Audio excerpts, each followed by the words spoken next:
Welcome to Wonderspace. It's great to have you on board. My name is Steve Cole, and over the past 79 episodes, I have been asking the same 6 questions to amazing people from around the world.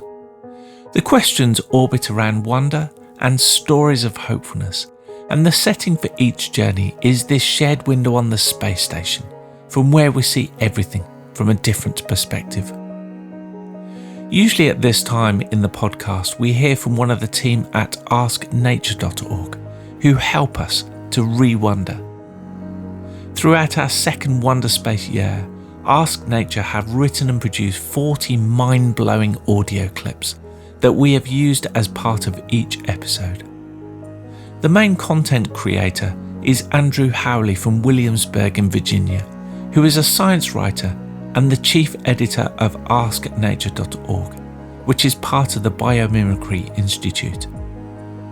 For the 80th and last episode before our summer reset, we wanted to ask our 6 Wonderspace questions to Andrew and promote the amazing work and vision of Ask Nature and the Biomimicry Institute.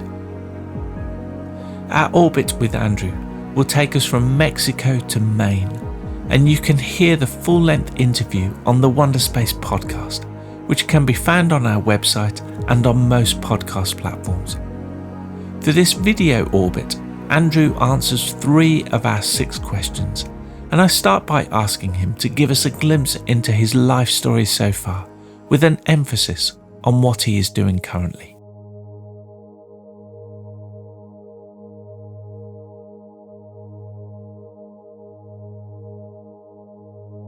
So I grew up in Long Island, New York, in an area that was, all the streets were in a grid, and there were lots of sidewalks and lots of yards with fences, and we were outside all the time, but never really in the outdoors, I kind of felt. So when I became an adult and started exploring in much bigger landscapes and wilder places in the United States and around the world, that became something that was always new and exciting, but also had relationship to those early experiences of just the wild world of your own yard as a kid.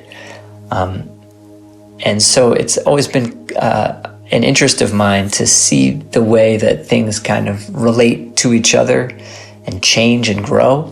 And then that kind of worked backwards too, to get into the origins of things and why are they the way that they are. So I studied anthropology and archaeology in college.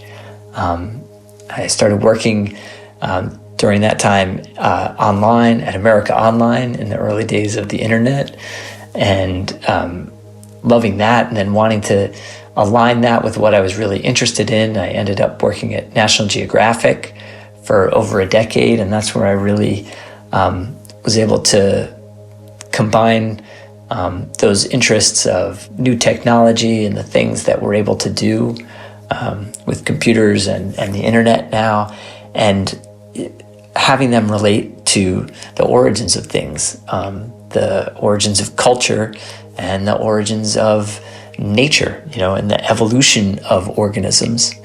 And so that's kind of present. Those themes are present in everywhere that you look in human history and in natural history. And I love that term because it kind of combines those two things. I love nature, I love history, I love natural history, about why is the world the way that it is, and what does that mean, and how do we relate to it. And so those kinds of experiences and interests are what attracted me to the Biomimicry Institute, where I am now as chief editor of Ask Nature. So asknature.org is the website that collects all we know about the way that the natural world works and puts it in a language that's easy for everyone to understand, whether you have any biology training or not, because of the idea of what we can do through the practice of biomimicry, to look at the way that nature does things and let that inform the way that we as humans do things. And there's very basic levels where that happens very directly. Maybe you can design a more efficient wing by looking at the wing shapes of birds and other flying creatures. But then there's deeper ways also about the systems and how a tree is not just growing in isolation, it's creating an environment around itself. Many trees together create a whole microclimate, and that tracks certain animal and plant life and creates, weather conditions of humidity and temperature. And the different ways that all of these things work together can inform the ways that we look at ourselves and the things that we produce, the environments that we create, and the ways that we do things. Are we working in balance with each other and with the rest of nature? Because that's, I think, the real beauty and magic of biomimicry that resonates with these things that I've always been interested in, is that human beings are not something completely separate from the natural world. We're a part of it, and we can be a really wonderful part of it. And you see that throughout human history and cultures. And even today, in any culture, there's ways that we're interacting with other living things in really beautiful and wonderful ways. And I think we can really cultivate that. And that, for me, really drives me and resonates with those things that I've always been interested in.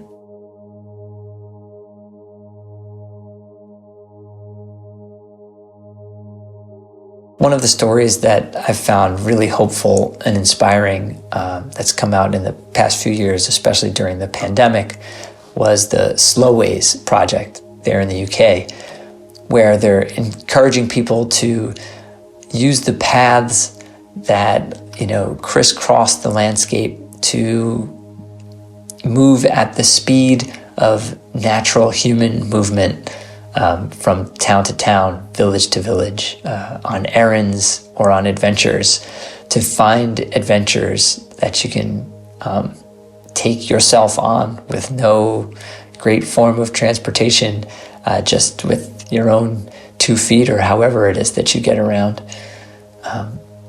And I think one of the really beautiful things is that it's making use of pathways that have been there from time immemorial. This isn't about putting in walkways all across Britain.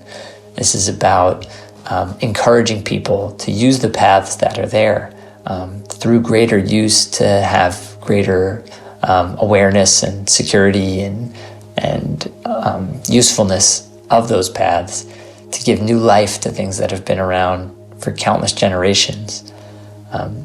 And I think that's really nice because it's something that Britain has that not everywhere has, to have this extensive network of footpaths. A lot of places have it, other places don't. Here in the United States, we don't have a lot of walking paths, through open landscapes where you can go from town to town or city to city, just because of the way that things have developed here. There's areas that are older, where things are more preserved from earlier times and generations.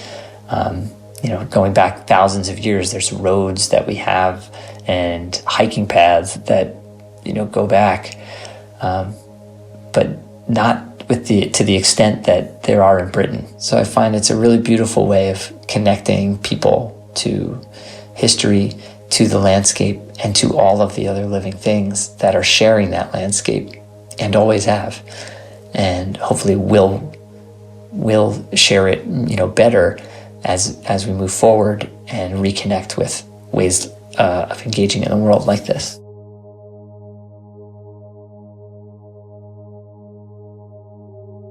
Look for connections between things. Look for existing connections and make your own connections between seemingly unconnected things. That's been a driving force, I think, in the work that I've done, in science communication and in storytelling in general. This is a big part of what makes biomimicry very exciting and inspiring to me, is the idea of there are connections between the ways that other living things are doing things and the ways that we humans are. And that's exciting, and it's inspiring, and it's challenging. It's to say, this small creature has found a way to accomplish this task, which is, boggling our minds to try to solve. And if we can do it, half as well as they are, we're going to be doing it better than we've ever dreamed.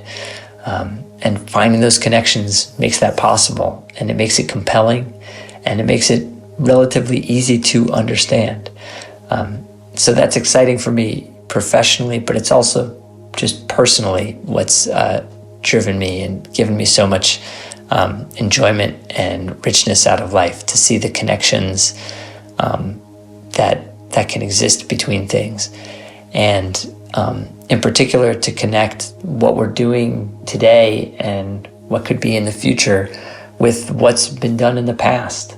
I think that the best future that we can build is one that's layered and woven with the experience of different people from different times and different cultures and different organisms, and the different things that we learn about all the different aspects of life and the universe. And the more we can layer and build upon it, the richer it's going to be, and the closer to an ultimate truth we'll get.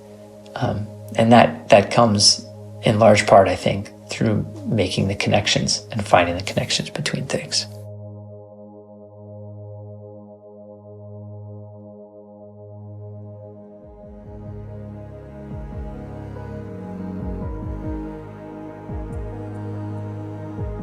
To find out more, go to asknature.org and biomimicry.org.